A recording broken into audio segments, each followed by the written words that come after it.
Hola, ¿qué tal? En este video vamos a ver cómo encarar problemas en las que, por ejemplo, me dice que yo encuentre las condiciones que debe satisfacer una variable, un elemento de una matriz para que, por ejemplo, exista la factorización LU. También vamos a ver cómo nosotros podemos, utilizando la factorización, resolver un sistema de ecuaciones de la forma ax igual a b. Básicamente eso es lo que vamos a estar viendo en este video y comenzamos ya nomás con el ejercicio. El mismo dice así: sea A, me está dando la matriz A, acá está la variable A a la que estaba haciendo referencia. A pertenece a los reales, dice encontrar cuando exista la factorización LU de la matriz A según los valores de A. Básicamente lo que me está pidiendo es justamente lo que les acabé de mencionar, que es el de encontrar las condiciones que debe satisfacer esa variable para que exista la factorización LU. Y el ítem B dice, para A igual a 5, usar dicha factorización para resolver el sistema AX igual a B con B igual a, y me está dando el vector B. Bueno, vamos a comenzar entonces con el desarrollo del ejercicio, pero antes de comenzar debemos de hacer un pequeño análisis de qué vamos a hacer, cómo vamos a comenzar y demás. Vamos a comenzar con el ítem A, que me pedía básicamente encontrar esa condición que debe satisfacer esta variable A. Ok, para eso vamos a recurrir al concepto teórico. Cuando nosotros decíamos que existía la factorización A igual a LU. Si recuerdan, decíamos que dicha factorización existe cuando en el proceso de eliminación del escalonamiento por ningún motivo nosotros intercambiábamos filas. Si intercambiábamos filas en el proceso, ya directamente no existía esta factorización. Ok, ese era el concepto de cuando existe la factorización LU. Ahora, ¿cómo nosotros vamos a saber qué condición es la que debemos de aplicar para poder sacar esa condición de la variable A? Bueno, y fíjense algo. Nosotros podíamos intercambiar filas opcionalmente, ¿verdad? Porque nosotros mismos queremos intercambiar, porque nos conviene y podíamos hacer a la hora de escalonar. Eso ahora ya no es una opción, ¿verdad? Porque justamente si hago eso ya no existe la factorización LU. Bueno, tranqui, no voy a intercambiar filas. Pero ¿qué pasa? Ocurre lo siguiente. Hay veces en la que la situación misma, el ejercicio mismo, te está obligando a que vos intercambies filas. ¿Y cuándo se da eso? Y eso es lo que tenemos que atender. Esto se da cuando nuestro pivot es cero. Es decir, al hacerse cero el pivot hay una falla en la eliminación. Esta falla puede ser temporal o permanente, ¿sí? La temporal se soluciona con un cambio de renglones, cosa que no podemos hacer para que exista la factorización LU. Y la permanente no hay forma de solucionar dicha falla. Entonces básicamente lo que tenemos que fijarnos es que justamente nunca nuestro pivot sea cero. Porque cuando sea cero va a haber una falla en la eliminación y eso va a hacer obligarnos a cambiar filas y automáticamente ya no existiría la factorización LU. Entonces básicamente sería eso lo que tenemos que tener en cuenta y comenzamos. El primer paso entonces, como le estaba diciendo, es escalonar la matriz, pero ir atendiendo justamente con no encontrarnos ningún pivot que sea cero en el proceso. Entonces esta es la matriz A original, nos vamos a la primera fila, nuestro pivot es el primer elemento de cada fila distinto de cero, en este caso el 1, y buscamos un algoritmo que nos ayude a hacer cero los elementos que se encuentran por debajo, 2 y menos 1, y esos algoritmos son F2 menos 2 veces F1 y F3 más F1. Ok, vamos a repasar un poquitito cómo era el tema del escalonamiento. Básicamente acá, por ejemplo, para esta operación, F2 menos 2 veces F1. La fila 2 y la fila 1 estaban interactuando bajo estas operaciones, es decir, cada elemento de dichas filas se sometía con sus correspondientes elementos de la otra a esta operación. Entonces, por ejemplo, el elemento de la fila 2A, su correspondiente elemento de la otra fila es el que está arriba, que sería el 2, y estos dos elementos están interactuando bajo esta operación que sería F2 menos 2 veces F1, entonces sería A menos 2 por 2. Y ese resultado nosotros escribíamos en una nueva fila 2. ¿Por qué escribíamos en la fila 2? Porque justamente la fila 2 es la que queríamos nosotros, o el elemento de la fila 2 es el que queríamos hacer 0. Entonces por eso se escriben esos resultados ahí.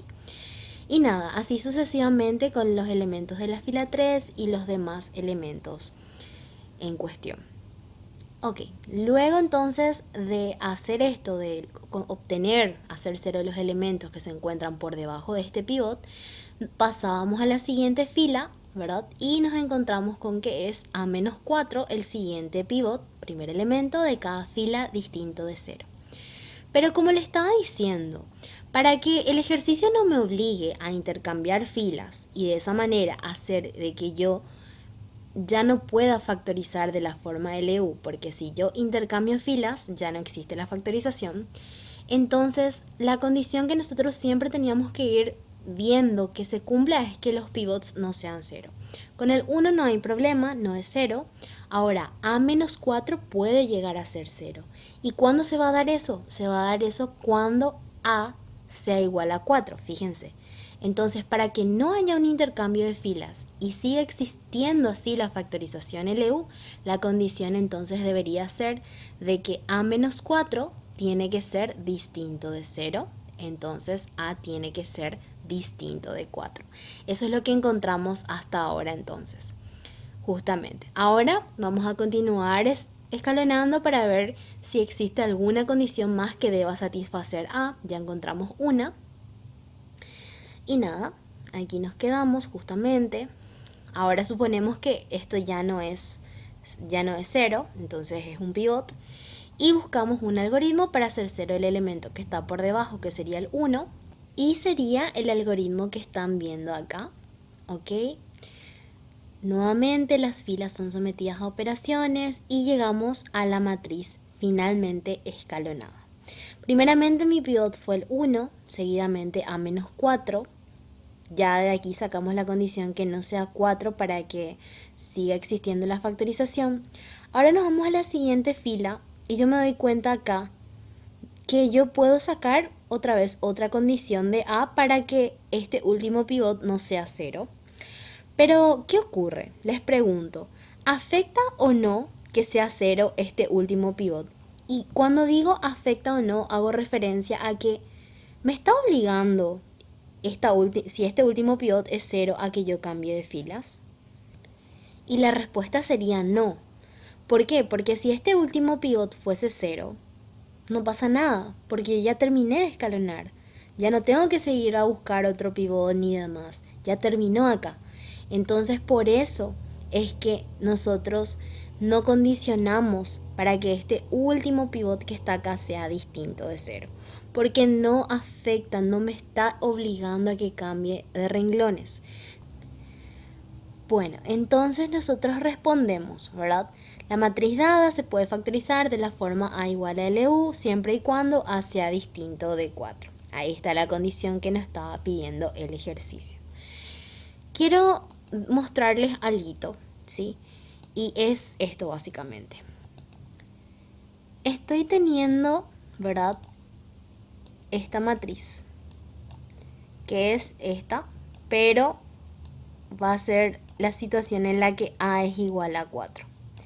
Voy a tener 1, 2, 1, esperen que 0, 0, menos 1, 0, 1, 3. Nuestros pivots sería el 1, ¿verdad? Voy a cambiar en verde. No me cambia. Nos vamos a la siguiente fila. Primer elemento de cada fila distinto de 0. Y acá me encuentro con un error. Me encuentro con que mi pivot es 0. Y hay una falla en la eliminación, ¿verdad? ¿Qué ocurre? Mi segundo pivot sí o sí debía encontrarse en la segunda columna. ¿Por qué? Porque yo necesito hacer 0 este 1 que está acá para poder formar ese patrón triangular. Entonces este 1 tiene que sí o sí volverse 0. Y no hay forma de que yo pueda justamente hacer de que este elemento se haga cero si es que no cambio filas. La única solución que yo tenía que hacer acá era intercambiar filas y me va a quedar así. 0, 1, 3, 0, 0, menos 1. Y ahí tranquilamente mi pivot era este 1 y después era el menos 1 y ahí ya está escalonado. Genial.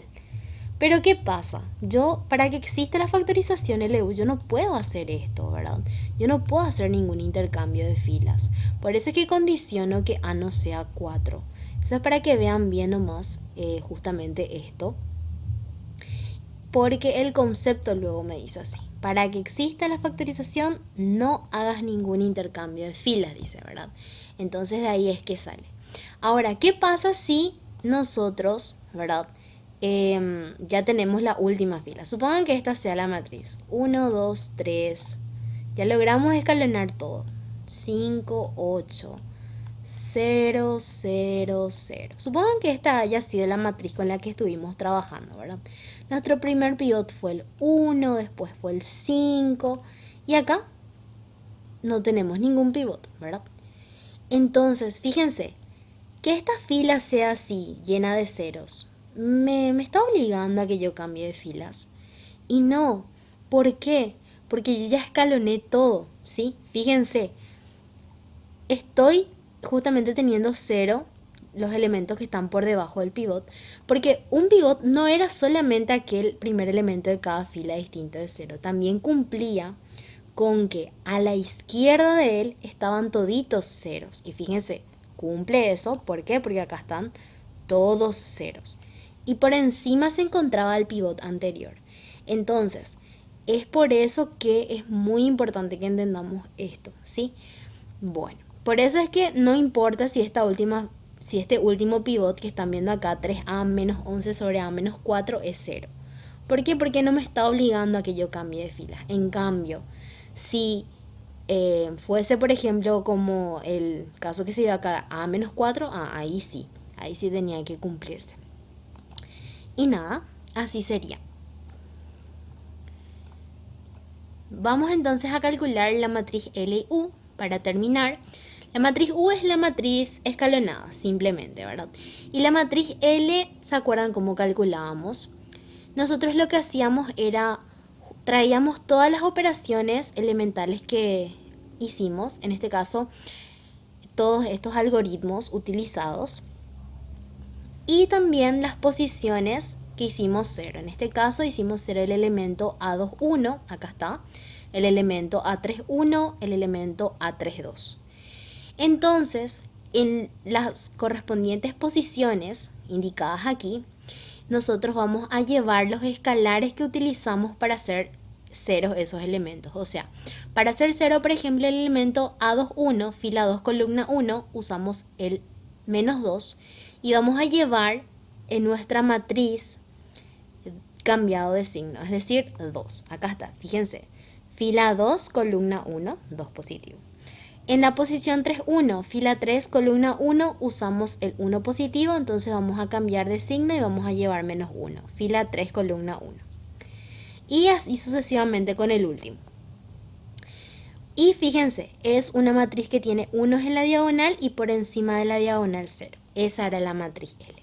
Y así concluimos. Tenemos ya la matriz L y la matriz U. Lo que nos faltaría ahora es hacer el siguiente paso, que sería justamente el de resolver el sistema de ecuaciones, y eso vamos a hacer en un video aparte.